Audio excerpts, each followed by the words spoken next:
davrlar mana keldi. Xullas, marojna yeyishsa yeyishgandir. Nima demoqchiman?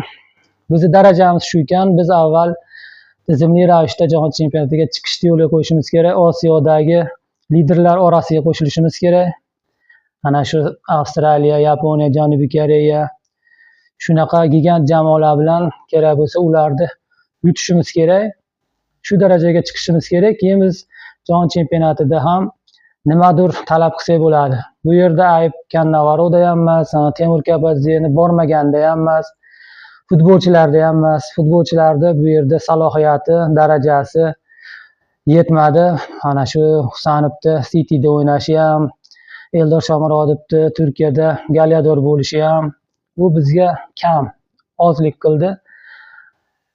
Juda ko'p o'yinchilarimiz mana shu Yevropa top 5 ta chempionatida o'ynash kerakligi mana shu yerda pand berdi. Qancha ko'p legionerimiz kuchli jamoalarda o'ynasagina keyin qanaqadir rezultat talab qilsak bo'ladi. Bu bilan men Kannavarovni oqlamoqchi emasman, balki uni aybi bo'lgandir, lekin futbolchilarda ham bu yerda ayb yo'q. Shunchaki bizni darajamiz, o'rnimiz mana shu futboldagi. Bu yerda umuman fojia yasash kerak emas. Nabarot xulosa chiqarib, endigi bo'ladigan turnirlarda doimiy qatnashishni yo'lga qo'yishimiz kerak.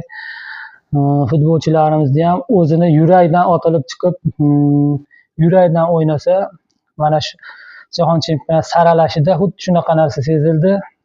Jahon chempionati orzu bo'ldi ularga. Niyat qilishdi mana shu yerga chiqishga va yurakdan shu narsaga intilishdi va chiqishdi. Lekin u yerdagi o'yinimiz bunaqa bo'lmadi. Hech qaysinisini ko'zida ko'rmadim. Ko'rindi endi Husanov bitta ikkita o'yinchi bilan bu yetarli bo'lmaydi. 100% komandamiz tayyor bo'lish kerak. Biz albatta buni uddalaymiz, chiqamiz guruhdan, kerak bo'lsa keyin etap-metap ketaveramiz degan gaplar ham bo'lish kerak. Bu meni shaxsiy fikrlarim. Albatta negativ fikrlar hamma joyda, har yerda bu bo'laveradi. Muhimi ishtirok, birinchi ishtirokda biz jahon chempionatida ko'rdik. Endi har xil fikrlar yuribdi. Cabo Verde, Curaçao degan jamoalar ham ochko oldi. Nisbatan guruhimiz ularga qaraganda kuchliroq edi. Uni ustiga bizga vazifa qo'yilmagandi. Biz vazifa qo'yilmagandan keyin unaqa ochko olmaymiz degandek qilib mana 3 ta mag'lubiyat bilan qaytyapmiz. Xullas, hammasiga rahmat. Bizga ana shunaqa emotsiyalar